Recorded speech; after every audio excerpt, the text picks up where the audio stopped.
Hello, good afternoon, everyone. Wow, we are actually live in the afternoon. This is Terribly Live with the Sesh, and we normally go live in the morning with my co-host Drake, but we have a special chat for you this afternoon, a special panel. We have the Autoflower Show, FireBudz, and Crusty Socks today with us. We're going to be talking more about the Autoflower Cup that we just got back from, and this really awesome, cool Autoflower Growing 101 show that they're going to be having kicking off tomorrow. So, hey, Drake, I'm going to let you say hello. I'm going to take a dab. Go for it. Perfect. Well, thank you, Tara, and hello, everyone. If you haven't yet, make sure you quickly get onto live chat over Top Chat. Top Chat will filter out all the lovely comments that you want to be seeing first. And please like and subscribe. Share it if you're so inclined. Help get this information out. And yes, as Tara mentioned, we have back from this morning show we did a little morning wake and bake and touched base with Krusty and the Autoflower Show here. And we addressed some of the things and some other things this morning. So make sure to go check that out. But we're really excited to now jump back into it with FireBudz here because we've got quite a few things to speak on, as Tara mentioned. Firstly, I see that giant plant to the left of her, which is FireBudz Genetics. We've got Crusty Socks was the grower, and Tara was the one that managed to scoop it up at the Autoflower Show she was at. She's coming home, she's zooming me, and she's going, "Look what I got!" And she shows me this plant taking up the whole seat in the back. I'm going, "What's going on here?" So I think that was pretty cool. This baby got to ride home in my RV shower. Could you imagine if we got pulled over by an officer and he'd have to search our RV? It was in the shower. But she smells amazing. And we're going to be talking to Krusty. Krusty was the grower of that, as Drake mentioned. I'm going to get in with a dab because I didn't get that dab. So let's say hello to Krusty real quick. Hey, Krusty, we had you on this morning. We're going to be smoking it up with you. What about this little lady? Can you tell us? It's a candy avalanche from FireBudz Genetics. I planted it around 5'10". It's doing well. I mean, it made it all the way from California to wherever you're at now. That's awesome. I love to see the traveling plant. So now you get to enjoy the goodness. And as we were talking prior, this plant is a really healthy, happy looking auto plant for the most part. A lot of people aren't used to seeing such bulk and vigor, let's say, from an autoflower. This clearly came from your hands and with the genetics that were from FireBudz there. You addressed it a little bit this morning, but for anyone that's new out there, what did you give this plant? What was it? What was its medium in, and what did you feed it to get through the cycle? It was in Coco Loco, or I think it's still in Coco Loco. Hey. I fed it AutoGrow. Yeah. And a little bit of recharge. Microbe it up. Yeah, that's about it. Cool. I feed it twice a day. About 2.5 gallons between 6 plants and 3 gallon pots. Not pots, but the bucket companies. Yeah, the bucket. Yeah, the ones you got directly behind you there. Yeah.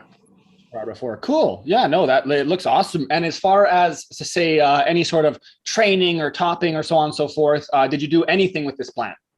I just pulled leaves down so it could get as much light as possible. Kind of the Jeff Goldblum, right?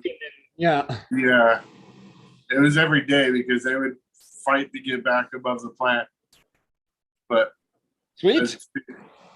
And so that's how the plant was grown. But I'm curious if we can hear from FireBudz about the candy avalanche itself. Thank you. Yes, we're just going to jump into that. Please go on, FireBudz. Let us know what it is and what you did to wind up with such a good looking genetic. So that's a candy avalanche F3. The initial cross was California Snow from FireBudz, and I crossed it with my Care Bears. And then all the testing, we tested F1, we tested at F2. I don't release F1s. I only release F2 and higher because I do so much testing in F1 that, I feel a lot better releasing at F2 after the testing is done on those. But that plant, it makes huge colas. Most of the pheno expressions that I've seen come from that and I can see why FireBudz called it California Snow, the female of that plant.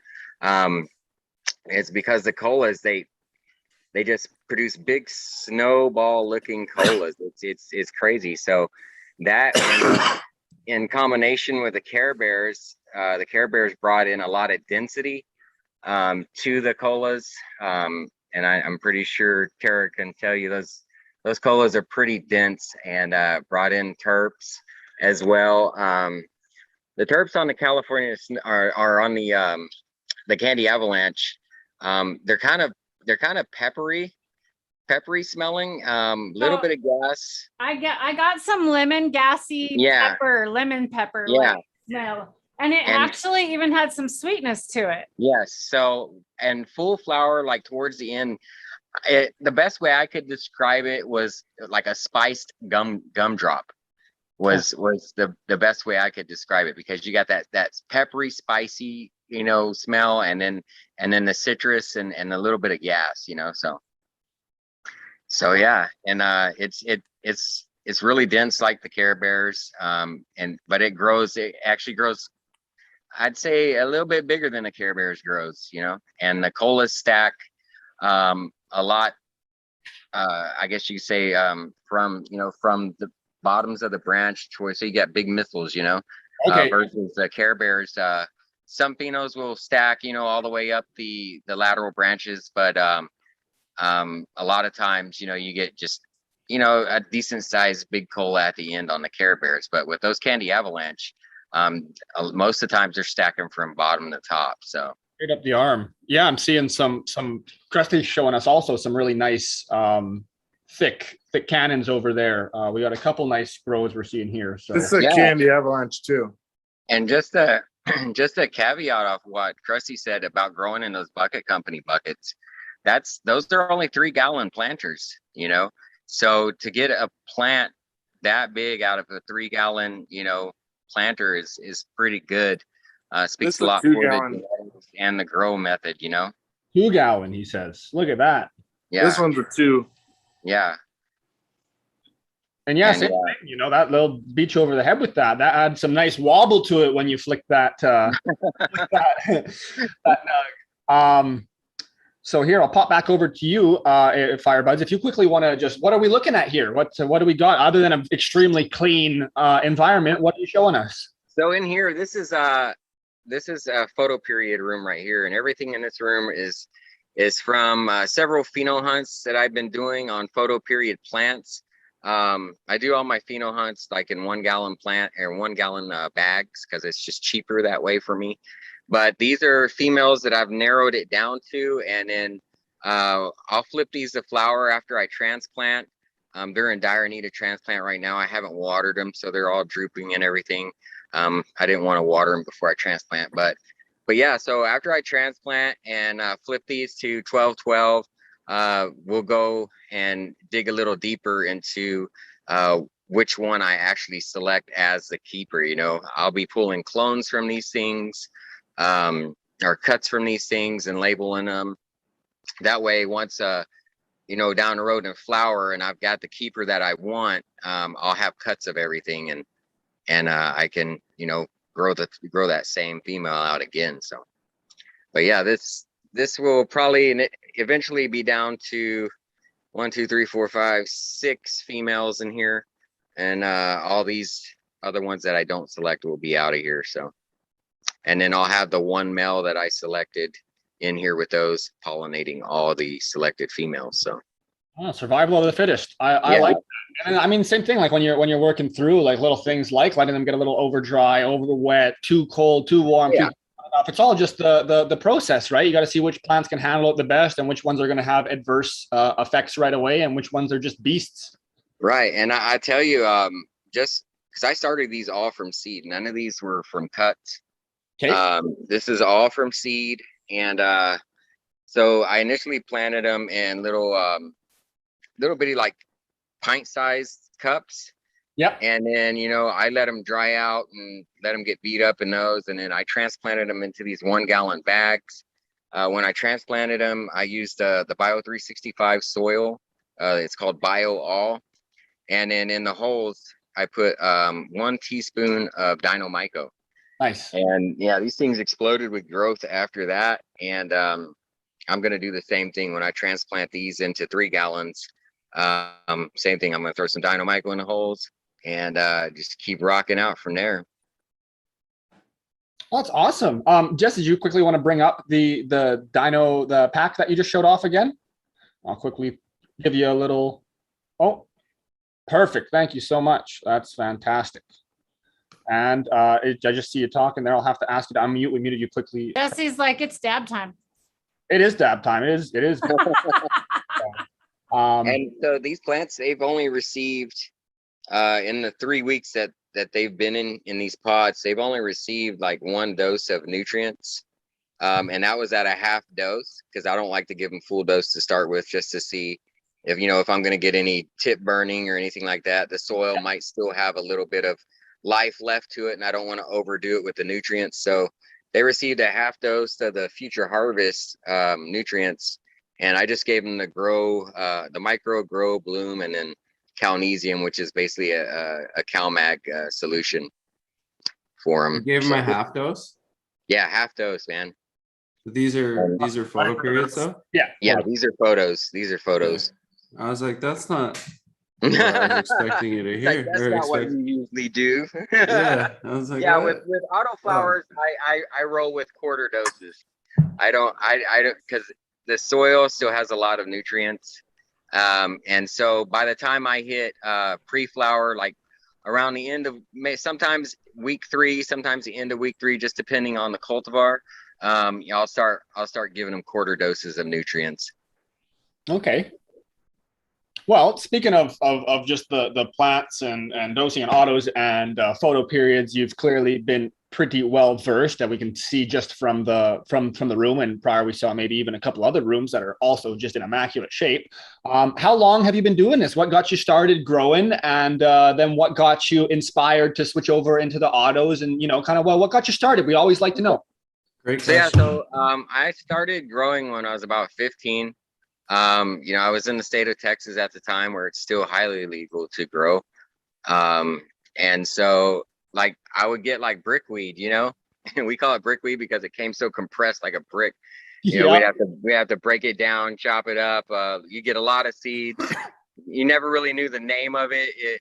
People called it, just red hair or red bud, or just a nickname like that. Nobody ever really knew what strain it was, but you would get seeds definitely. And so, as a teenager, I was like, man, I want to try to grow this stuff. So I started getting seeds, and that's where I started growing, was just from brickweed. And then, as I got older, learned more, and then as I moved into states where it was legal to grow medicinally, that's where I started picking up a lot more knowledge, because people were free to share there, weren't scared to share, the knowledge, because, it was legal to grow. And ever since then, and IG has been a really good platform for growers to learn from other growers. And I've learned things off IG, and I believe you're always going to continue to learn something. You're never going to know everything. That's the way I look at it. And I like to soak up as much knowledge from everybody as I can. So, I'm not one of these people that think they know everything. I just have my way of growing, and it works great for me. And I just pick up tips along the way from other growers and incorporate it into what I'm currently doing, so. My favorite saying lately is the more we learn, the less we know. So it's Right.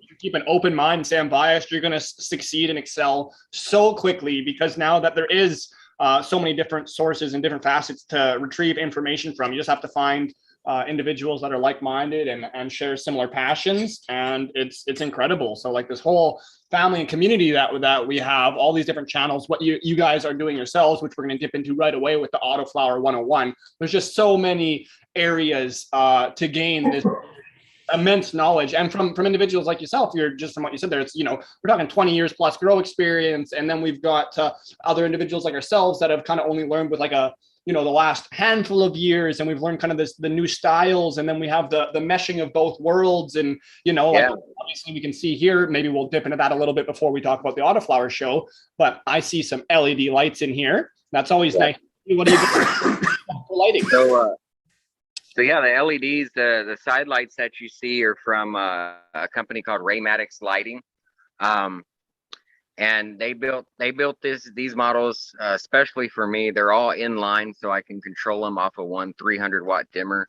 They're 100 watts a piece, 3500K spectrum with 660 reds in them, and they're on low right now. They're on the lowest level. They have a dimmer on them, and then up top, these are some of Raymatics original lights up top. This is an 850-watt fixture with it's got some, some 3500, some 4Ks, some 5s in there, I believe, and some 660 reds in there. So these ones have a 60-degree beam angle, so they penetrate the canopy a lot better than a lot of other diodes out there that spread across 180 degrees.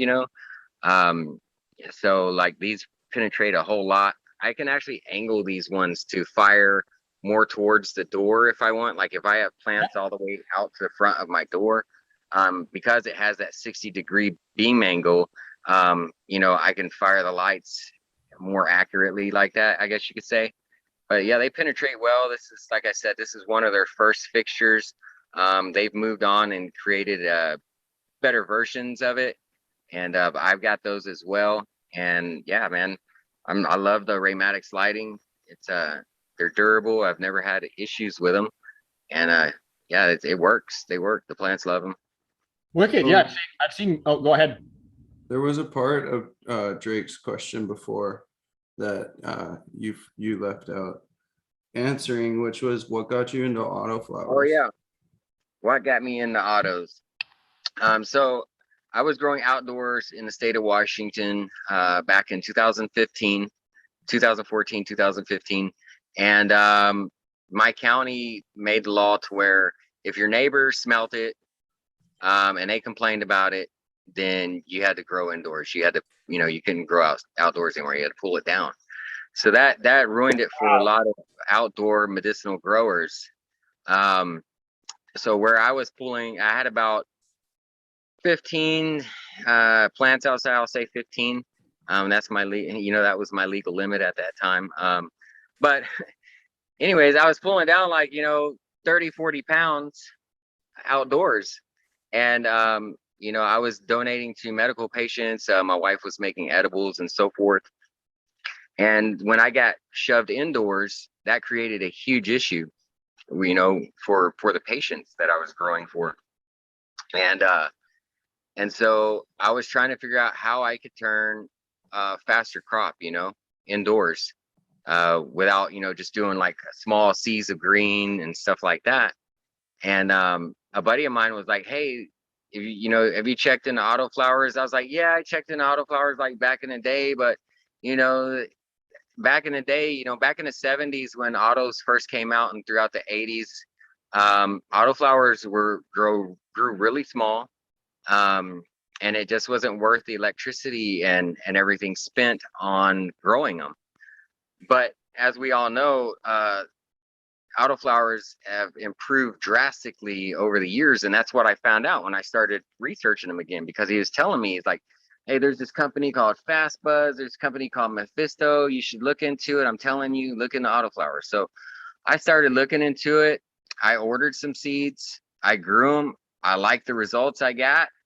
And I've stuck with it ever since. The patients loved it. They didn't even know it was autoflower. You know what I'm saying? Like their edibles were still great. Their flower was still great. And no complaints. And so that's what got me into growing autoflowers, was primarily the turnaround time for the cannabis patients. You making rosin right now while we're talking? Okay, y'all, I have to say, like, I'm about ready to wipe the drool off my chin looking at this rosin right here. Yeah, well, I What missed are y'all? that. Yeah, Dog, weren't you just in the grow room? What the fuck? What happened? We're actually looking at a picture off of my Instagram page right now, I believe. Okay. So Okay. yeah, that was some friends of mine called Pacific Seed Company here in Tri-Cities, Okay. Washington, came over, and he likes my nug smasher, and so he brought over his fresh frozen hash and we were doing some smashing on an Ugg smasher. Well, where were you during the part of the cup where they were trying to figure Yeah. out how to set that up? That was pretty Oh wow, good. I was probably at my booth vending. That was, oh my I gosh, it think I was missed so out. funny. They actually forgot parchment paper, but that's okay. It Oh, didn't no. matter. It's okay. They were Yeah, all I How did they missed do it out on without a parchment paper? Did they lot of just cool press it stuff on the because plates? I was at They- my booth. They kind of just was winging it with some other stuff. And I'm like, yeah, you guys are all just way too. They all went down and decided to do the gravity bong and then decide it would be a good idea to try and set that up. Yeah, whatever was It's a not good that idea. None of hard. them had even pressed before. I was the only one there that was pressed, that had pressed. And I'm like, you guys are just too stoned to even give directions to. I'm no. So I just walked away. We don't have parchment. It's not going to work. And they all sat there. Oh, it's going to work. So I'm like, whatever. Yeah, it's crazy.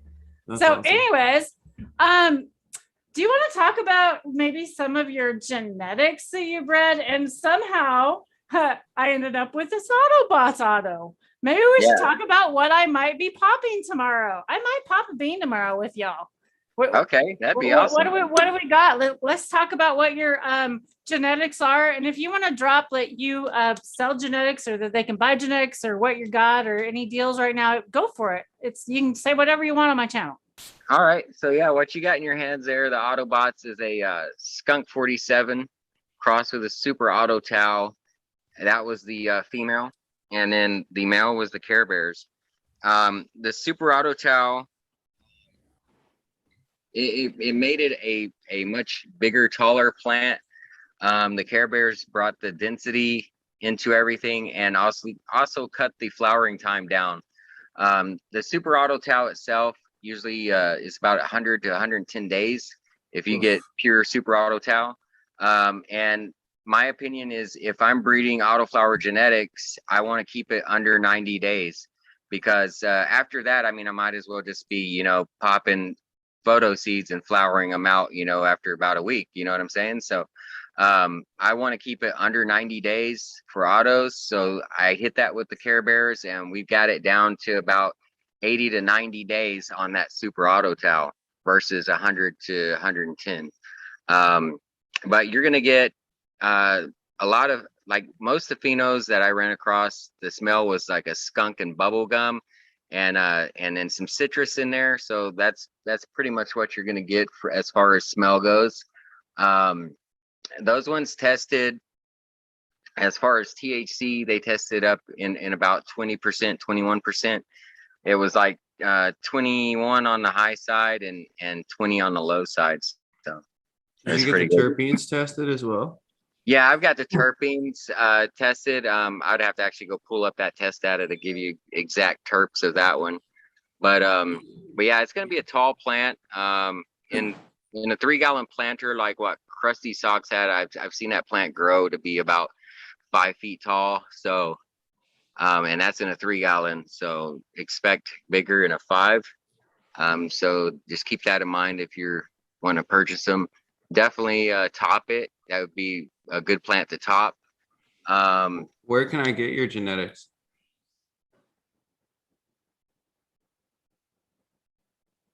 Oh, we lose him? We might have muted him. I don't know. We lost him for a minute. His phone die or something? I don't know where he went. We'll give him a minute. I was showing everything. I was showing his website or his logo. That was really cool. Yeah. That was one that our friends in Australia, because they're in a seed bank, and it's called DC Genetics in Australia, and so they carry my gear. They're all sold out currently. BJ Seed Bank in Canada has a few strains up there, and then my website, FBG Collectibles with an I. Yeah, Himbra, they have them. But my personal website, where you can come grab my genetics, is FBG Collectibles with an I. And so you can go there, you can pick up slaps, like the one up on the wall over there. This one, this holographic one there. You can get, that's where you can find my genetics. But only right now that has everything of mine is Oregon Elite Seeds. They're the only ones that have every cultivar that I've created, you know, on hand right now in stock. Everybody else is sold out pretty quick. So, and they're Time actually out, running a big deal right now. including Mandalorian fruit. Yeah, oh, Mando fruit is sold out. It's been sold out Yeah. since the third day Yeah. it entered Okay. into the scene. Yeah. It was a huge hit. That was a collaboration between It's right me there. and Dan Jimmy from Mandalorian Genetics. We're actually going to be working that strain. I think we're going to be popping either this week or next week. We're going to be popping seeds. And that's what's going to be filling that other big autoflower room that I showed you earlier. We're going to be doing a big pheno hunt.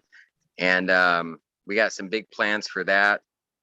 I've got my Care Bear strain will be going to F5, and I will be feminizing that one as well. So there will be the very first feminized seeds that you'll be able to get from FireBudz Genetics is the Care Bears. I wait till, you know, F5 because I want to try to lock in the structure of the plant, stabilize everything, and get it the way that I want it to look prior to feminizing. That's just my personal choice. And so, yeah, so F5s, plan on seeing feminized Care Bears. I'll still put out, you know, some regs, but after that, after F5, I probably won't put out regs anymore of the Care Bears. So you scoop them up while you can once they're out there.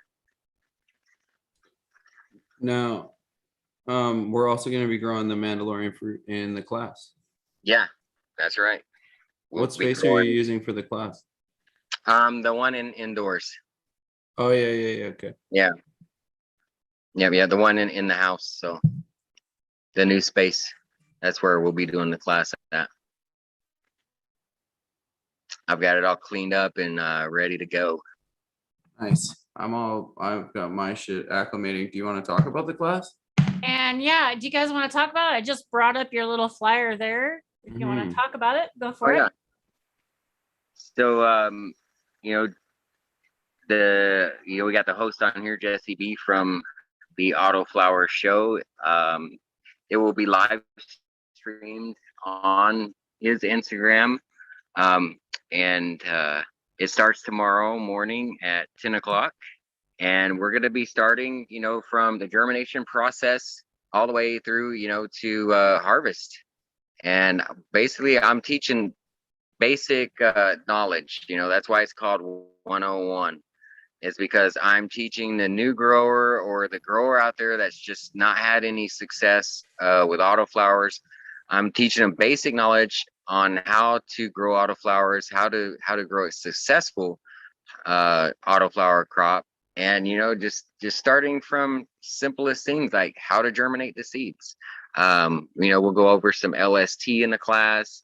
We'll go over anatomy of the plant because a lot of people grow, but they don't know. They can't tell me what specific parts of the plant are called. They don't know. We'll go over how to identify males and females, just general knowledge. That's like I said. Yeah. That's so beautiful, you know, and since we also have kind of a graduate, right? We have a graduate of your class down below here, Mr. Krusty Socks. Yeah, He's a graduate of the class because he took your first full class. So Mr. Krusty Socks, what can we expect and what do you think? What do you think of this whole class? You're muted. Oh, he's muted. You're muted somehow. Unmute. Unmute. Yeah, while he's trying to figure that out, what I did in the last class was, you know, at the end of the class there was a grand prize winner that won a bunch of different things from our awesome sponsors. And what I did was I went through the list and picked out everybody that successfully attended every class, and I asked them if they wanted to be testers. And then so they started testing my genetics because I figured, hey, they had enough dedication for the plant that they sat through this 3 months of class, you know, dedicated, you know, sacrificed their Sundays to sit in the class, watch, learn. And so I was like, if they got that much dedication, then hey, let's try them out as testers. And it's been successful. Like every single one of them is still tests for me. And then I chose I chose to sponsor some of the growers, as sponsored growers, like where I send them, every pack that I create, they grow it, they test for me, but they also get the benefits of receiving free packs and growing my gear, just to grow flower. That's So, just awesome, dude. That's so cool. Krusty figured out on mute. Go ahead. Yeah. I forgot what the question was. I said, as a graduate of the class, we have a graduate. yeah. You already took the first class. What can they expect, and how did you feel about it? And obviously, look at this work that he did, you all. There are a couple things to You're learn. tuning in. Look at this. I'd say the class did pretty well, but go ahead. It was a great class. I mean, I got to know a lot of great growers, and all my questions were always answered. I had a hard time with germination, and I get almost all of them to pop now.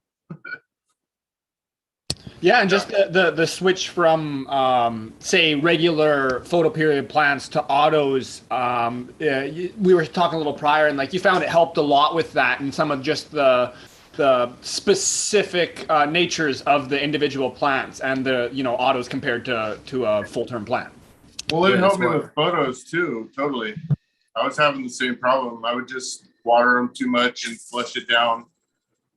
But it's Too also far. why you didn't train that plant heavily, right? You were saying. Say that again. Because- Well, you didn't train the plant, like you didn't do much to that plant that Tara has. Oh, correct. And that's what he's saying is you were learning more of the differences between the two different kinds of plants. Right. And like the nutrient intake being quite a different ball game is a big one too that people need to understand. And the going into its final home right off the deck instead of trying to transplant. As soon as these things get any sort of root down generally, and I mean this may be something that's going to be worked out with other people like FireBudz that are super passionate and working F5s, F6, down the road, but. Generally, you let it get root bound in that at all, and you've triggered it now. You've pissed it off to the point of no real return. You want to have it in that original or in the long standing pot, right? Yeah, for Yeah. sure. and that's So- go ahead, Krusty. Oh no, go ahead. No, I was just gonna say, and that's some of the things that I teach for new growers. I don't recommend transplanting, for the new grower. That's why I said, like, every method that I'm showing, I'm starting from the basics, like as if somebody's never grown before. And so I find that beneficial to new growers and to growers out there that are having issues with growing autoflowers or photoperiod plants. Yeah, and one thing too about the class is that we never discourage any questions. Like we don't really care if it's about autoflowers or photoperiods or if it's about hash. Like, let's just talk about cannabis. We're here to talk. So if you're an experienced grower and we're just going through some stuff that you already know, then ask us some questions that you might have, and FireBudz will likely have an answer.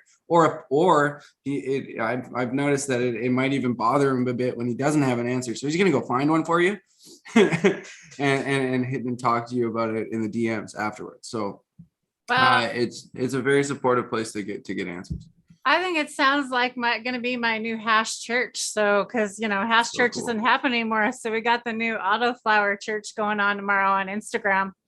Y'all should tune in and check them out. At least come in and smoke a bowl with us, or have a joint, light up. It just anybody that's a cannabis lover. That's who we want there. Even if you don't grow, we still love you.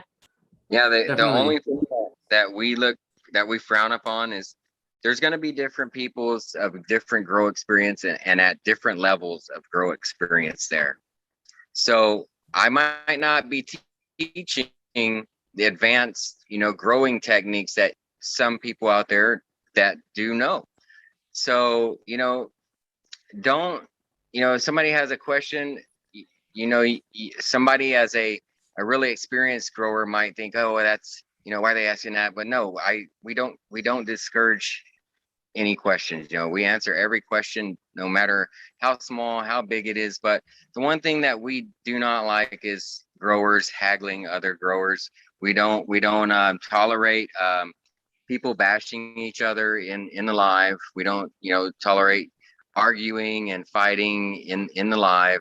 So if we see that, plan on being, kicked out of the live, because our pages are all about positivity, and that's it. And the plant, that's what we're there for. Not to argue, not to bring each other down, So please don't bring that kind of behavior to the live.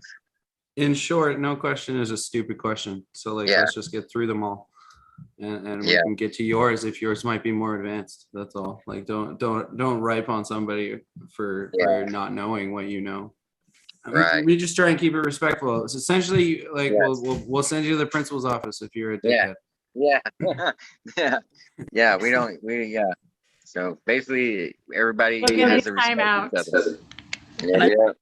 I think we touched on this already too, but just to reiterate too, this is going from initially from popping the seed, or prior to popping the seed, even for some of you that may not be in the position to tomorrow go along with them, but maybe in the next following couple of days or week or so can go ahead and now get on the bandwagon of planting.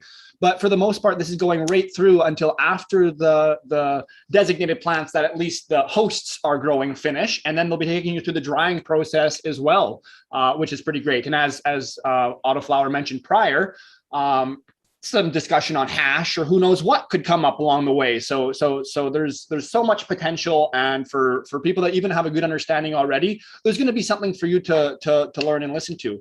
And do I recall correctly with you saying that these? Oh no, never mind. That was a prior and a separate topic, so it doesn't go hand in hand. So never mind. But yes, all the prior things that I just said are definitely valid.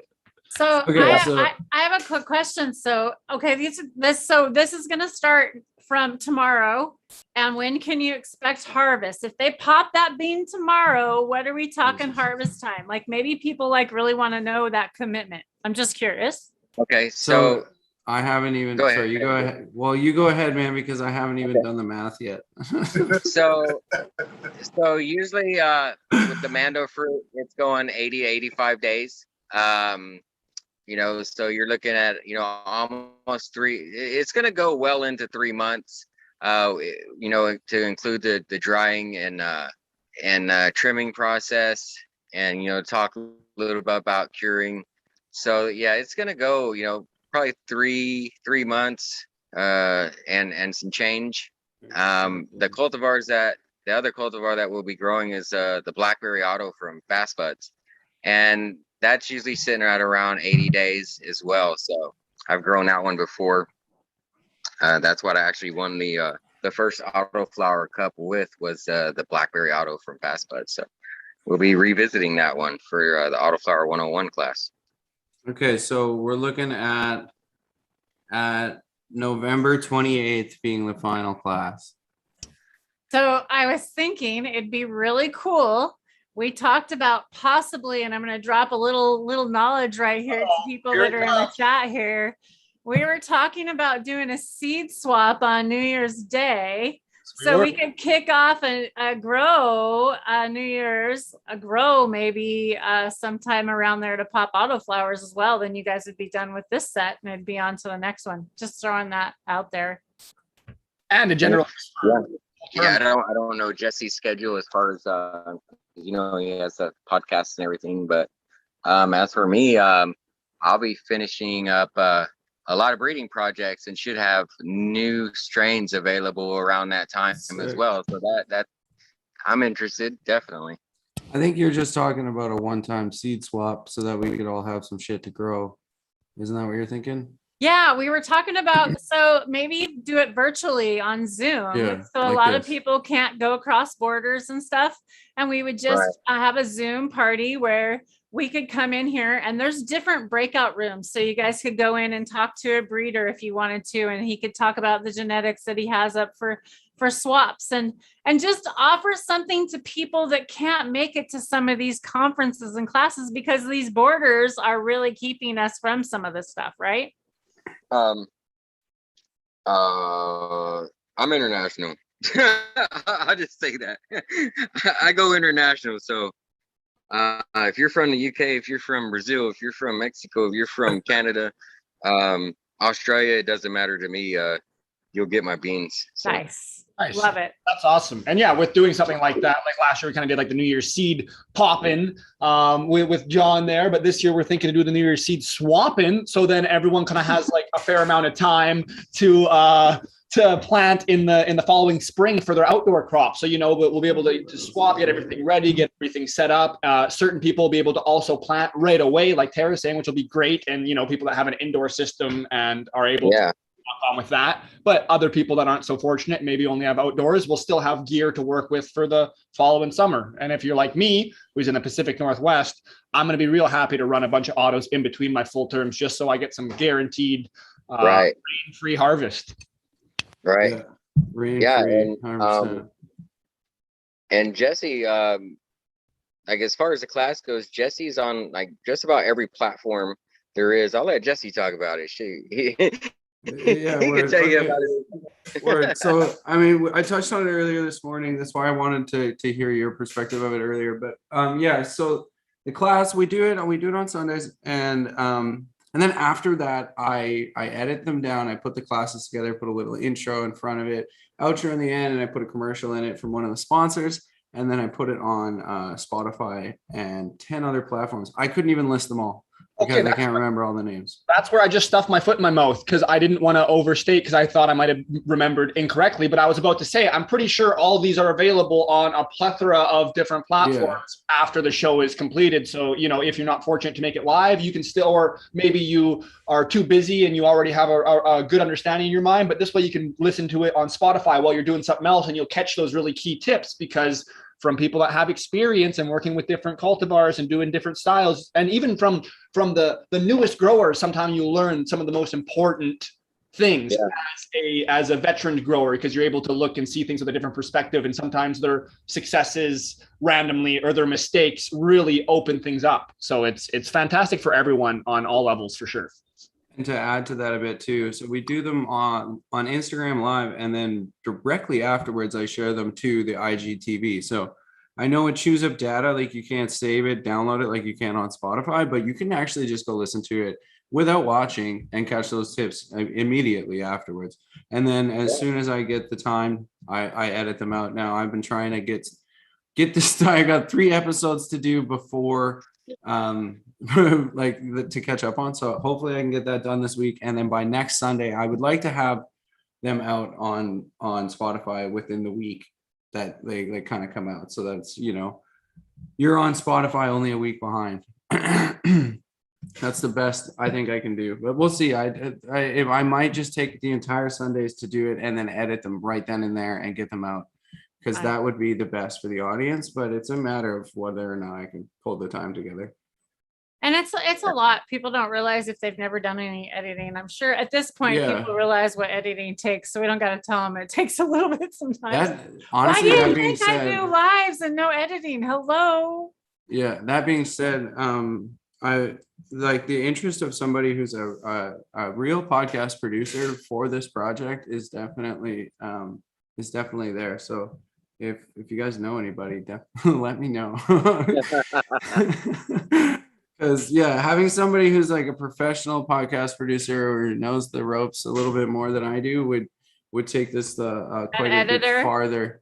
Not even editing, sure, but if they could take something else off my plate so that editing was something that I did, I don't really care. But that's definitely a job of the producer. That and then promotion too, just to be able to like get the word out. Like I shared a reel yesterday promoting the class, being like, hey, this is me getting ready, this is all the shit I got for it, are you guys getting ready? And then people are like, well, when does the class start? I didn't know you were doing it. I'm like, well, fuck, man. Like I've done my best to get it out there. That's not your fault. That's no, of course. Yeah. But there's a way to do it better, is all I'm saying. And there's people who get paid to do so. And there's also people who agree to get paid once the show gets paid. And that's kind of the person I'm looking for. It's like, no, I know how to do it. And I'll do it, and then you can pay me a percentage. And that's been, I know that's super side topic, but anyway. Yeah, no, that's okay. Hey, it's all who you know, and if you put your feelers out, you never know who's watching this show, and that's why so many people are like, my husband said the other day to me, he's like, I was thinking about doing an unboxing for y'all when I got my freeze dryer. And my husband's like, honey, isn't there 1,000,001, whole bunch of unboxings? And I'm like, yeah, but I haven't done an unboxing, and if we all thought about that, oh, everybody's done it, there would be no videos out there. We all should do our own little twist on things and don't be afraid to put things out there, which I am all the time. I do it to myself all the time. But yeah, it's hard sometimes, the feedback you get from social media. You got to have thick skin sometimes because it's not always nice. Right. I wasn't worried about it. It's just like, it was like, shoot, man, I've done my best to promote it, and it's still not everybody knows about it. So there's better ways to do it. I actually paid to promote it. Like, I actually paid to promote it, and and so and still people don't know, and a lot of that is because of censorship. And we all know how that goes, but so true. That sucks. For something that's legal, especially like if you're in a legal state, that's why everybody that is listening right now needs to help every cannabis person that you follow. If you think they're sending a good message, you need to share their stuff, because social media is not helping us. We need you guys helping us. Be on our side.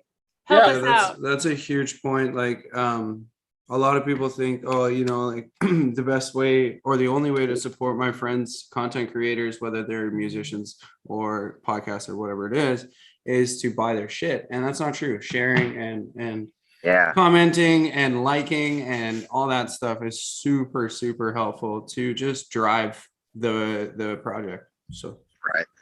Absolutely. And huge shouts to everybody who does that. Like Jesse was kind enough for the last Autoflower 101 class, he was kind enough to go in and upload the whole class onto my YouTube platform. Which is the same thing as, just / FireBudz 101 on YouTube. And a lot of people don't know, even though I have a YouTube link in my bio, a lot of people don't know I have a YouTube channel. And that the classes on there, the original classes on my YouTube channel, I have some, germination tutorials, some cloning tutorials on there that are very helpful. So yeah, go check it out too as well. FireBudz 101 on YouTube. Okay, right. Well, we'll put that link in chat for you. You guys make sure you get over there and help support all these awesome guys. Because, it was awesome. I met FireBudz for the first time. Come to find out, it was an hour and a half from me, right? That's craziness. Actually, speaking of that, next year for the Autoflower Cup, you guys should work out FireBudz using your freeze dryer to be able to enter the fucking... Absolutely. I'll let you use my freeze dryer. Yeah. Hell yeah. Since you guys are so close. I told anybody, if you're on this side of the state, you come through, I'll totally run your hash for you. I have a freeze dryer sitting right here. Like literally. And then you could enter the fucking Care Bears into the concentrates. Whoa, that'd be sick. Yeah. I'm God. I'm God too. Yeah, but no, that's not an auto. No, I would enter that into there was a other than auto class that I could have entered into if I would have had everything ready for it, but I didn't. My photos weren't ready around that time, so definitely there's always next year. So quickly, I just want to tie some things off about the class. We do a weekly giveaway, which FireBudz throws in a pack of seeds. It's dealer's choice every week. We get TMB Naturals, you get a bottle and a refill, and then you also get one of these, a Dino Myco. And there'll be one winner for the week. And then, based on attendance, 10 classes minimum will get you into the grand prize draw. And I think we're going to be sitting at like what, I don't know. I can't remember how many weeks. It's a lot of weeks. I think it's like 14 or 16 weeks. Yeah, that is really cool, you guys, for you guys doing that. That's amazing.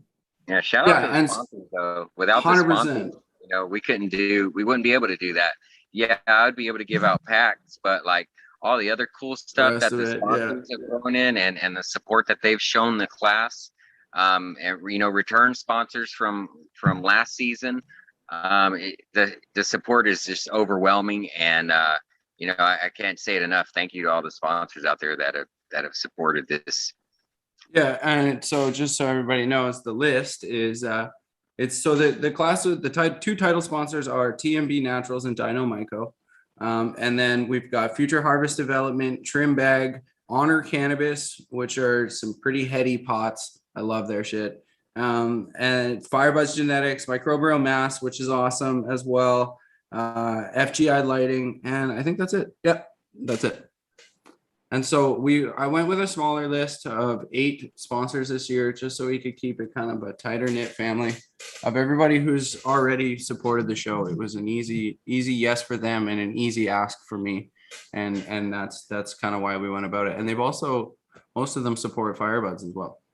This is fantastic, and that's what happens when you put out for the community. You'll find other individuals that can see what you're up to and have similar mindsets and are willing to work with that. Because same thing, when we're trying to offer information and really not have a financial front door and just get information out to people, it's tough to do to get the information out, just as time, right? It's hard to make the time for it.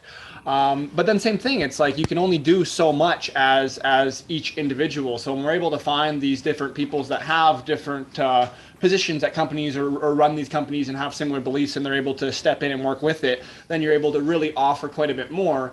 And generally, when you put out this energy, especially into this community, it seems to take it and give it back pretty quickly. So I mean, it definitely, like, pretty quickly is a relative term. It takes time to build anything, but I'm sure even this run with COVID, with everything how it is, with it kind of pulling up, and maybe there's we've all noticed a lot of people are just eager and out and about, and there's not many people sitting around and watching videos. But I still think with that, there's going to be a large incline in the amount of just overall benefit from it, right? The more you put out, the more that it reaches, the more it gets back. And as we said, having people sharing and talking about their prior experiences, like Krusty having amazing demonstration plants, like right to Tara's left there, to go hand in hand with that. It's there's not much arguing it. So it's pretty good. I have a really cool picture that I took of Krusty and Mr. FireBudz. You have your sunglasses on. Can I show that picture? Yeah, that's fine. Okay. I'm like, I want to show this picture I took of you guys because it's really cool. And it's No, you guys gotta go to the conference. that setting out there was amazing. Do you guys want to talk a little bit about the conference, or Krusty, if you're, go ahead, whoever wants to talk? Yeah, I'll let Krusty talk. Why you gotta let me talk? He's like, I don't want to talk. It was a lot of fun. The setting was awesome. I live close to San Francisco, so usually the ocean smells bad, and it didn't smell bad out there. It was nice. It was really beautiful. Beautiful plant. That's a good photo. Isn't that a cool photo? Yeah, I love the sense from being around those areas. It's wonderful. Yeah. There's my girl sitting next to me right there. Yeah, so you might, if you look in the bottom of that pot, Tara, there's some plastic screws that you can unscrew so it can drain whenever you go to water it. Okay. Or you can drill more holes in the bottom for drainage or whatever. But I just figured I'd let you know that. But my experience of the event, I mean, it was a beautiful setting out there. That, like I said, I commented on a photo on the Autoflower Cups page, and it was just like that setting coupled with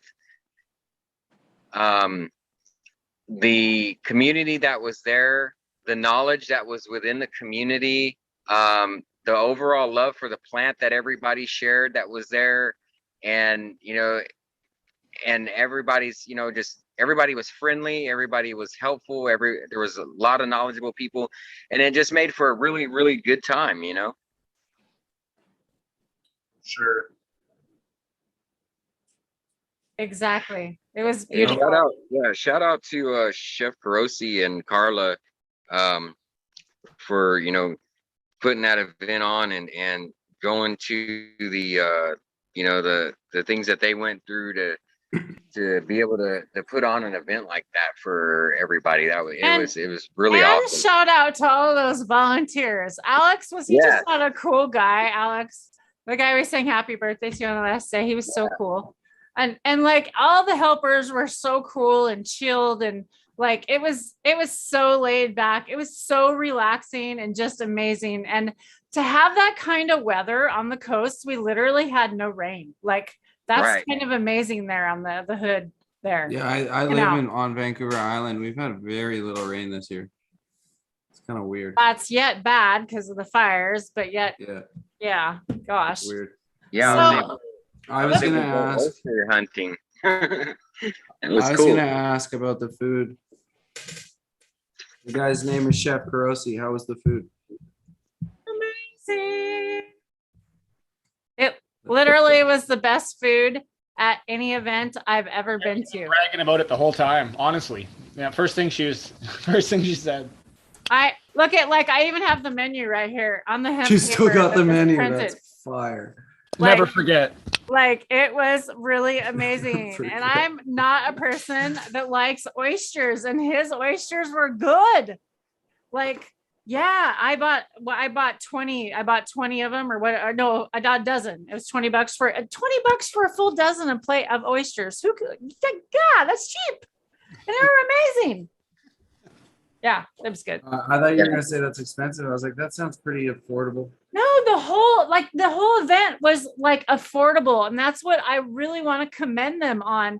Like, they obviously had sponsors, just like you guys said. You're able to offer this event and give things away because of those sponsorships, and that's what's so cool. They did get sponsorships for that thing. They had people that were there that did sponsor things and paid extra money, and that's why they get their name on the thing, you know. So we need to also, commend them and say thank you for doing this for us, so we wouldn't be able to have some of this stuff that goes on. Definitely. Yeah. So It's really cool to be able to find like-minded people, but that have a little bit more weight or power in the community, and they can help like that, and they're willing to do that. It's extremely humbling how many people have agreed to support this class. It's like, it's Right. flooring. I tell you right now, I had a list of 8 people, and every single one of them said yes. It's like, that's wild. It blew my mind. well, that's beautiful what you guys are doing, so they should say yes. They should support you. Yeah, it's still just Do extremely you guys humbling. have any questions to one another you want to think we should talk about, or anything else going on, or what do we got? Any questions out there, Chad? Hey, well, we didn't talk about our plans for tomorrow, like what the class is Right. going to look like Okay, tomorrow. do it. I mean, I've acclimated 4 of 5 pots, and I left one out so we could show them how to acclimate. I don't know if you've done the same. Yes. Yeah, so that's, Same thing. if you want to touch on what you're going to go over tomorrow, that'd be dope. I'm about to take it down. Yeah. So tomorrow I'm gonna go over like general grow room setup. The conditions you want your grow room at for germinating seeds, and the whole process behind how I germinate and acclimate pots prior to putting seeds in it. So when I plant my autoflower seeds, I fill my pots with whatever media I plan on using. I water them down. I let them sit. I do that the day before. And then I put them in the grow room and I let them acclimate to the grow room temperature. So that way, when I put the seed in that soil, it's not going in the soil that's too hot or too cold. It's the same temperature as your grow room. And I find that helps out a lot better when it comes to germinating, seeds in straight into the final pot. So we'll be going over that method and how to do it, and how deep to plant the seed and so forth. Because like I said, I treat this class like I'm teaching somebody that's never grown in their life. So. Perfect. That was a great answer. Thank you. No, I'm really excited for tomorrow's class and the excuse me. And I've also never grown either of the cultivars, so it's going to be interesting to have the person who won the cup with that blackberry teaching us how to grow it, and then the breeder teaching us how to grow the mando fruit. Yeah, you've got that right. It certainly is. that's really fun to follow along with. So I'm excited to eye along from the sidelines, and I'm sure I'm going to learn some stuff. I'm excited. I definitely am going to take another good run at some autos next season, and who knows, may even sneak some indoor before then. But If you need some seeds, I'll send you some FireBudz genetics. I'll definitely reach out after this and inquire about that, because I am very, very interested in that. So thank you. And then we do a Q&A at the end of each class. So that's where we address all the questions. So like I'll be teaching a class, and then at the end of the class we do a huge Q&A portion to where, you know, we'll try to get through as many questions as we can, you know. And so I think that helps a lot of people out as well. And then I always welcome people to the DM. You know, I tell everybody, if you ever have any questions, Krusty Socks, he can tell you, you can hit me in the DM, and I try to get back to somebody as soon as possible. So usually like within an hour, you know, I get back to somebody. It just depends on what my work schedule for the day looks like. But yeah, I always welcome questions to the DM. Sure. Yeah, it's why your name is FireBudz 101, and that's what it's why we started the class, right? Yeah. Well, then for you, FireBudz, I got the one question that we always like to ask. We don't always get to, but if this was presumably the last time someone had access to the internet for seeing our shows, and this was the only time they were going to get one very important tip from you regarding growing their autoflowers or photoperiod plants, what would that tip be? Is there something that you find, like, what's the most important thing that you've ever taken back, as simple or complicated as you want?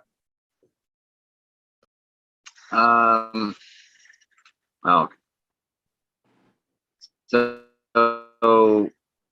I think one of the biggest things that makes or breaks growing cannabis, you know, whether you start from clone or whether you start from seed, is your watering. Overwatering has killed so many seeds and has stunted so much growth, and has caused so many issues with new growers. You know, that's probably the biggest thing, is don't overwater. The plant's gonna grow, you know, leave it alone, you know, let it do its thing, and just watch the plant. The plant will tell you when it needs water. The plant will tell you when it needs different, you know, nutrients and so forth. Cannabis is not called weed for no reason. It literally is a weed, and as we all know, weeds will grow under some of the toughest circumstances, or toughest environments. You know, you can toss them outdoors and they'll just start sprouting and they'll grow. You know what I'm saying? Just toss seeds outdoors, it'll grow like grass seed. You know what I'm saying? It's a really resilient plant. So I think the biggest thing is don't overwater that, because that's like, to new grower, that's probably like 50 to 75% of the problem with new growers that haven't grown before, is overwatering. So I love that you touch on that. So I was recently just talking about that this morning prior to our first live, and again in between. And with that too, it also means like continuously adding more and more water without letting the plant go through its, you know, fluctuations of a nice, you know, moistened properly medium, and letting that nice aeration time come through, you know, letting it air out to the roots being able to really just reach to the furthest corners. But you want to have proper saturation and pretty high saturation at the beginning, so that the medium all is equally moist, right? And then you let it have the nice dry out time. And with different mediums, they dry a lot faster. And as Krusty was saying, he was watering a fair amount twice a day. But it's all about allowing that proper dry out in between, and not just sitting and just letting them be in a swamp, because roots don't grow in swamps. But Krusty's also in cocoa. Yeah, exactly. And that's why it requires the multiple addressing multiple times. Mind linguistics here. But yeah, and then like if we think about an outdoor environment, we can get a nice heavy rain for a while, even for a day or two. but it's not what's once you start getting the week long, 2 week long, getting to monsoon season that you start seeing issues, right? Like most plants and most things can take a good saturation. It's just the dry out that's really important. Right. And I mean, and you don't want to be out there. I mean, to each their own, you know, there's some new growers that will go out and buy, you know, $100 pack. And you don't want to kill that $100 pack from simply overwatering, you know. So, you know, seeds are money out there, you know. But like with Krusty, he's in cocoa, plus he's in a 3-gallon planter from the bucket company, and the bucket company setup has a net pot that sits inside of that plastic planter. So it's not just cocoa straight to that plastic planter. There's a net pot, and so it allows air to come in around the media. And so that's why Krusty's having to, you know, water 2 times a day is because one, he's in cocoa, and in that pot, that planter that he's growing in introduces a lot of air to that root system and to the medium. I don't think he's in those right now, though. Specifically, just for anybody who's been watching the whole thing, he does have some 2-gallon pots under them right now, but they do come with nets, and I'd imagine they're just between cleaning.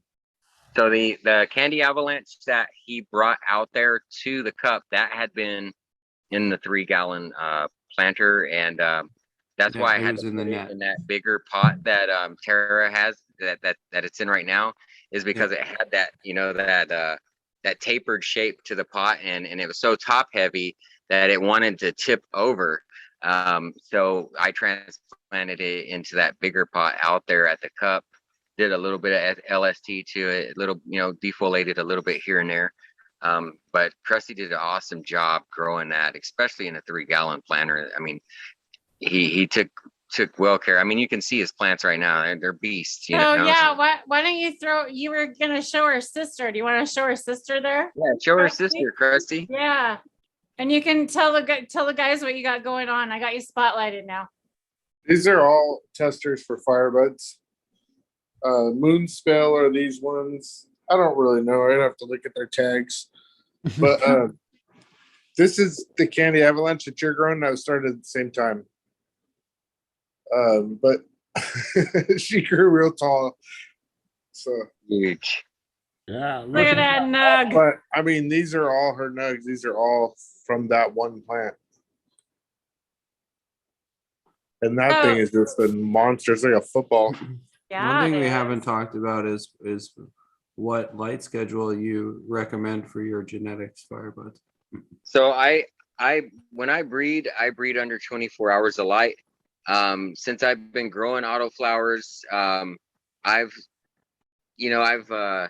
tried out different, you know, lighting schedules. I've tried out 18 and 6. I've tried out 20 and 4. Tried out 24 hours on, and I get the best results, you know, in my grow rooms, the way I'm set up, in the media that I'm in, I get the best results with 24 hours of light. And that's what I recommend in the class that we'll be putting on in Autoflower 101. That's what I'm going to recommend, 24 hours of light. Right on. Yeah. What's working best for you, right? Right. And like I said, everybody, you know, I tell everybody this at the beginning of class, they'll hear it tomorrow. This is my method of growing. You know, this isn't the only way to grow. I'm not saying you can only grow autoflowers like this. I'm just telling people with my method, I've been successful crop after crop after crop. And if you follow along, you'll be successful too. But, you know, you learn different techniques. There's other great growers out there that grow in cocoa. I don't grow in cocoa. I grow in soil, and they're killing it. The big green guy on Instagram, he's one of them. He grows in cocoa. I do better in cocoa. Krusty's in cocoa. His grow is awesome. The Autoflower Show kills it in cocoa. Krusty kills it in cocoa. Me personally, with all the breeding, you know, seed runs, everything that I do, I don't have time to grow in cocoa, and I don't want to. I like hand watering my plants, you know, so I don't have auto watering systems or anything like that to stay on top of keeping the cocoa medium moist at a, you know, at a level that I'm growing at, you know what I'm saying? So it's just better for my schedule to grow in soil. It retains moisture longer for me, to be able to actually spend time with my family once in a while, you know? Totally, exactly. And again, it's just one of those things that everyone's going to have their own environment and specific necessities that they're going to have to work around. Yeah. When you're getting information like this, especially stuff that's coming from, like, you know, the goodness of people's hearts, you're just getting what's working well for them and should be easily repeatable if you want to do the same thing. And maybe you'll have some minor adjustments with your area if you can't quite make the same accommodations. But for the most part, this is like a pretty blank recipe, or not blank, but filled in recipe of how to get success. It's a blanket recipe. It's a blanket recipe. The things that sometimes we'll tell people is not necessarily what you would tell a more advanced grower that understands how to defoliate a plant and has gone through it and done that shit. Where what he'll end up saying is, you know, no, like tuck the leaves and don't defoliate. As the first time grower, maybe you don't need to be cutting anything off, because, you know, it can be detrimental if you go too far. So instead of offering like circumstances that could be harmful to their grow, we just tell them how to go about it in ways that they don't have to do more advanced techniques yet. And they can, if they want, they can ask about it and we'll talk about it, right? But it's definitely like tucking leaves is something that we covered quite a bit last time, where with autoflowers, if you're cutting off too many leaves, you're adding too much stress, and that's never good because it's got a decided lifespan. Yep. That's a very good point, because there's a lot of people follow Grandmaster Level, which is, you know, a grower on YouTube that, you know, does a lot of, you know, de-exfoliating a lot, really intense. And, you know, if you were to do that to an autoflower, whew, you'd be in trouble. So, you know, I love that we're talking about these simple little things, because people don't think about this, like these tricks and tips that people throw out on YouTube. Not all of them are for you. Make sure it's for you. Make sure this is for the type of flower you're growing, specific to your soil or your environment, your area. And that brings it back to his point, is that this is only his way to do it. And all we want is for you to hang out, have a good time, and maybe draw one thing from it. If you're an experienced grower and you can hang out for you know 15 weeks and learn one thing every day, every time you're there, that's all we want. That's like truly all we want. And then if you're a brand new grower, then and all we want is your success. Because I mean, it's not few and far between the people who bring it, who are like, I want to grow because cannabis costs me too much, but I need it, and then they fail, and or they're too scared to do it. And that's one thing that we really emphasize too, is just start. That's what we're here to do, is just to start it off and to see where we can get you. Very well said. I love it. Drake, where are we at?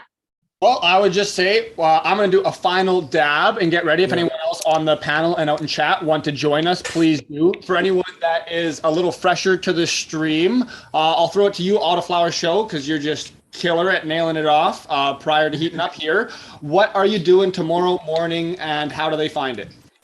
Okay, so you follow me on Instagram. It's at the Autoflower Show, and we're kicking off a class called Auto 101, Autoflower 101. It's hosted by myself, and it's taught by the man below, FireBudz 101, also creator of FireBudz Genetics, and he's the teacher, so he's the one with the expert knowledge. And we're kicking it off tomorrow morning at 10 a.m. PST. Beautiful and awesome. Thank you so much, Tara. Look at that. There you guys go. There we go. I need to put the link in chat also. Awesome. Put that link in chat. Make sure you guys, and we'll also get the links in after the video. I try and go back and get the everybody's information. In fact, if you go back on the last Autoflower Cup that we had the winner on. We had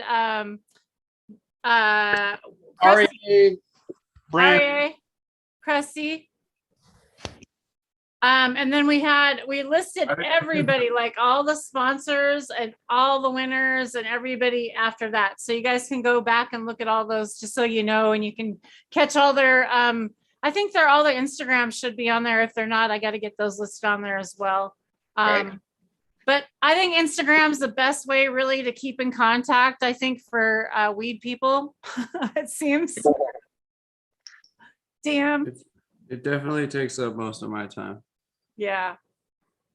as Okay, far so as use of the phone. FireBudz, did you have any final thoughts or Yeah. things you wanted to say? Yeah, I just got one more thing. This class is obviously about, learning the basics of growing autoflowers, getting somebody to be able to grow successful crops, but it's also about community and a love for the plant. And I've over the last class that we had, I met so many new people and have made so many new friends just from that class. And it was awesome. And, networking is key within the cannabis community. And, having that kind of like-mindedness there in the class, it creates a very comfortable space. Everybody's there to learn and help each other out. And I just want to say that, that's the reason we're there, is to help everyone out and just keep this community strong, Fucking right. Now, just to touch on that,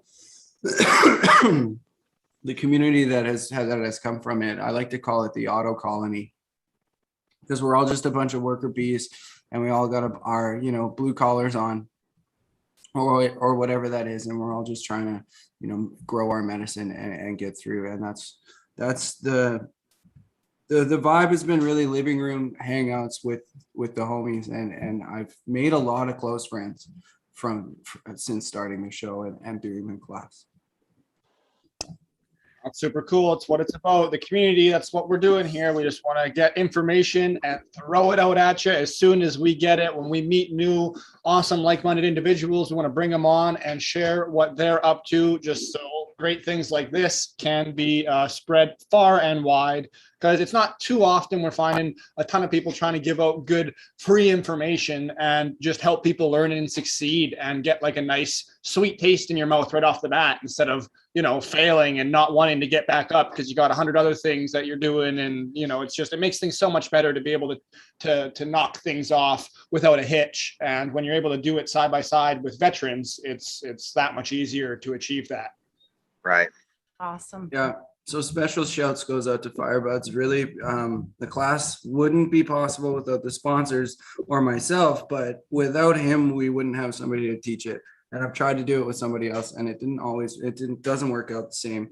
FireBudz is 1 in a million or 1 in a billion individual. He's cut from his own certain cloth, and it's really made it so that the class can go off, and it's Very awesome. professional, starts on time. Yeah. You can expect it. This is what it's going to be. It's not one of those Jamaica time things. Okay. Right. Right. No, it's not. But that's simply because Instagram. But what I just mean that without FireBud's expertise, the class wouldn't be possible. Sponsors and myself and the platform. Well, are him fine, teaching it. Yeah. but him teaching it truly is the catalyst of making it Giving possible. away your knowledge that you've learned over the years for free. That's beautiful. Beautiful. I believe that's the way it should be. I don't think you should have to pay to learn how to grow. It's just my personal opinion. So Yeah, Pacific Northwest blood, baby. that's right. We're all cut from the same plant. No, all of us. I love it. yeah, exactly. It's all about the plant. Yeah, it is. So is any more final words, FireBudz? I'm just looking forward to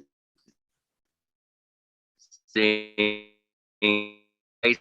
or see your typing anyway in the chat, and let's have a good time.